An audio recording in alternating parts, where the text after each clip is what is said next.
ای پسر برخیزودا که مادری زارت گذاشت،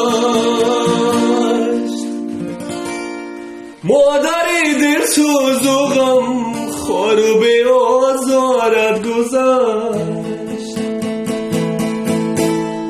تو در این شهری غریبی به خبر تنها بزرگ، مادری بیچاره بود با غم گرفتارت گذاشت. ای پسر برخیزودا که مادری زارت گذاشت، مادری بیچاره بود با غم گرفتارت گذاشت.